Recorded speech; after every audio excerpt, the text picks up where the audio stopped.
ఏ ఇండ్లు, ఏ ఆవాసాలు, ఏ అవసరాలు, ఏ ఫ్యాక్టరీలు కూడా లేని ప్రాంతంలో అసలు ఫ్యూచర్ ఎక్కడి ఫ్యూచర్ సిటీ?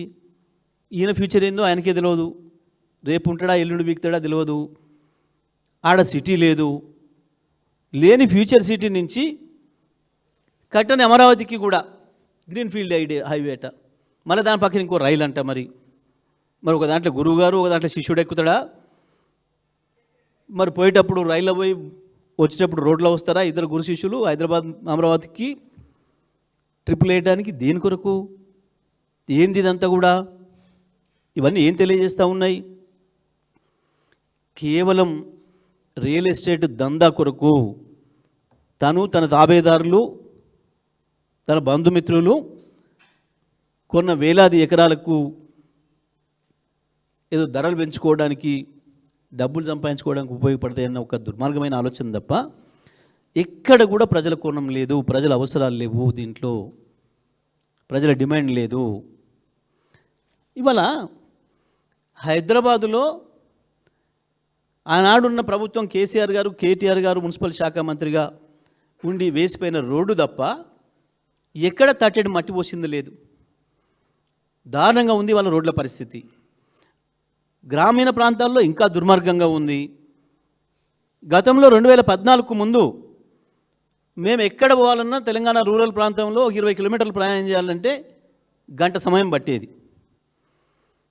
ఆ తర్వాత కేసీఆర్ గారి ముందు చూపుతోని ప్రతి గ్రామానికి, ప్రతి తండాకు కూడా రోడ్లు వేయాలని చెప్పి, ప్రతి గిరిజన గూడానికి, గోండు గూడానికి, గిరిజన తండాకు కూడా రోడ్డు ఉండాలి, 10 ఇండ్లు ఉన్నా అని చెప్పి రోడ్లు వేసి ప్రజల అవసరాలను తీర్చి ఆనాడు గంట సమయం పట్టిన దాన్ని 20 నిమిషాలలో పోయేటట్టుగా చేసిండ్రు.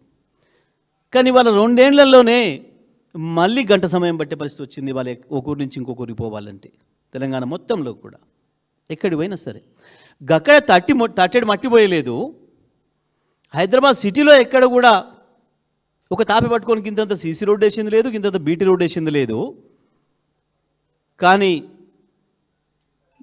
ప్రజలు లేని, ప్రజల అవసరం లేని ప్రాంతంలో వేల కోట్ల రూపాయలు పెట్టి నేను 400 ఫీట్ల రోడ్డు వేస్తా, 800 ఫీట్ల రోడ్డు వేస్తా అని చెప్పి నిన్న భవన శంకుస్థాపన. అసలు అక్కడ రాష్ట్రం ఎక్కడ కూడా గింతంత కాలుష్యం లేకుండా ఒక మంచి పద్ధతుల్లో ఇప్పటి వరకు చైనాలో అమలు చేస్తూ ఉన్న పద్ధతుల్లో ఒక మంచి ఫార్మాసిటీని తీసుకురావాలి అక్కడ అని చెప్పి ఫార్మాసిటీ కొరకు ప్లాన్ చేస్తే ప్రజలకు ఇబ్బందులు లేకుండా ఫార్మాసిటీని కూడా లేకుండా చేసి మరి ఎవరు అవసరాల కొరకు వేస్తున్నావు ఇవాళ నువ్వు? రోడ్డు అనేది దేని కొరకు? ఇది కేవలం తను కొనుక్కున్న భూములకి, తన బంధువులు మిత్రులు కొనుక్కున్న భూములకి ధరలు పెంచుకోవడానికి తప్ప ఇంకొకటి కాదు. దీని వెనకాల పెద్ద కుట్ర ఉంది. వేల కోట్ల రూపాయలు దండుకోవడానికి చేస్తున్న దుర్మార్గం ఇది. దీన్ని బీఆర్ఎస్ పార్టీ తీవ్రంగా ఖండిస్తుంది. తెలంగాణ ప్రజలందరూ కూడా, హైదరాబాద్ నగర ప్రజలతో సహా తెలంగాణ ప్రజలందరూ కూడా ఈ విషయాన్ని గమనించాల్సిన అవసరం ఉంది. దీని వెనకాల ఉన్న కుట్రల్ని కూడా గమనించాల్సిన అవసరం ఉంది. ఇక ప్రభుత్వాన్ని నడుపుతున్నారా వీళ్ళు, సర్కస్ ఫీట్లు చేస్తున్నారా కూడా అర్థం కాని పరిస్థితి ఉంది. ఒకవైపు ముఖ్యమంత్రి ఒక మాట, ఒక మంత్రి ఒక మాట, పోలిక లేదు, పొంతన లేదు. శాసనసభలో అదే పద్ధతుల్లో, బయట మాట్లాడినా అదే పద్ధతుల్లో. కోమటిరెడ్డి వెంకరెడ్డి పాపం మేము రింగ్ రోడ్ పూర్తి చేసిన గడ్కరీ నాకు దోస్తు, చిన్నప్పటి దోస్తు అని చెప్పేసి కోతలు కోసిండు. పాపం ఆ బాధితులు పోతే అది ఇప్పట్లో అయ్యేది ఉందా పోయేది ఉందా పోరి, మీరు చూస్తారా నేను చూస్తాను, మన మనవాళ్ళు కూడా చూడరు పోరి మాట్లాడండి. కోతలు ఏమి ఇట్లా, మీడియా ముందట మైక్ పక్కన పోతే గట్లా. ఇంకేంటిది నిన్న ధరలు పెంచిన సంగతి నాకు తెలియదు. సిగ్గనిపించాలి కదా మంత్రి చెప్పుకోవడానికి బయటికి. ఒకవేళ తెలియకుండానే చేసినా, ముఖ్యమంత్రి చేసినా, ఎవడన్నా నాకు తెలిసే చేసిండా, అడిగి చేసినా చెప్పుకోవాలి. దానికంటే ముందు రోజే ప్రకటించారు తెలంగాణలో ధరలు ప్రకటించమని, తెల్లారే పెరిగినాయి. మళ్ళీ ఇవ్వాలి నిన్న స్టేట్మెంటు నాకు తెలవకుండా పెంచారు మళ్ళీ పెరగనియను. అసలు మాటకు చేతకు పొంతన లేకుంటుండ్రు. జూపల్లి కృష్ణారావు ఆయన మంత్రి,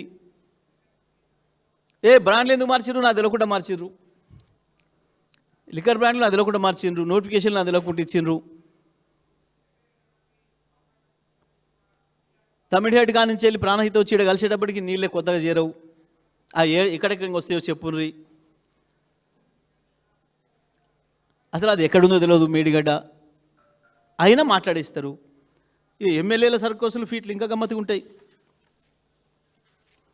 రాజగోపాల్ రెడ్డి మొత్తం నిరుద్యోగులకు అన్యాయం జరుగుతుంది ప్రభుత్వంలో, ఇస్తానని ఉద్యోగాలు ఇయ్యలే, మోసం చేసినాం మన గవర్నమెంట్ అంటాడు. మళ్ళీ తెల్లారే ప్రభుత్వానికి నాకేం తేడా లేదు, ముఖ్యమంత్రి నాకేం గ్యాప్ లేదు, వీళ్ళ మధ్యలో పుట్టిస్తున్నారు. ఏందివి, ఏం స్టేట్మెంట్లు? జడ్చర్ల ఎమ్మెల్యే మొత్తం ఈ ప్రభుత్వంలో రియల్ ఎస్టేట్ దందా జరుగుతుంది, మంత్రులు ముఖ్యమంత్రులు 30% భూములు అడుగుతున్నారు. ఎవరైనా భూముల పంచాయతీ గురించి వెళ్ళిపోతే నా దగ్గర ఇండస్ట్రీలను గూల కొడతా, నేను తగలబెడతా. ఒక ఎమ్మెల్యే ఇంకో ఎమ్మెల్యే ఇంకా విచిత్రం.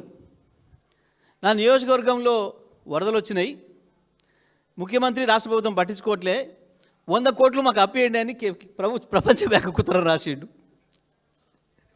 ప్రపంచ బ్యాంకుడు రాష్ట్ర ప్రభుత్వానికి తెచ్చుడే కష్టం, కేంద్ర అనుమతి లేకుండా. ఒక ఎమ్మెల్యేకు ఆయన నియోజకవర్గంలో వరదలు వచ్చినాయి కాబట్టి ఈడ ముఖ్యమంత్రి లేడు, మంత్రివర్గం లేదు, నాకు చక్కగా మా నియోజకవర్గానికి 100 కోట్లు ఇయ్యండి. మా నియోజకవర్గం కుదబెట్టి తెస్తాడా? ఏం పెట్టి తెస్తాడు వరల్డ్ బ్యాంక్ దగ్గర? ఒక్కొక్క ఎమ్మెల్యే ఎంత అద్భుతంగా.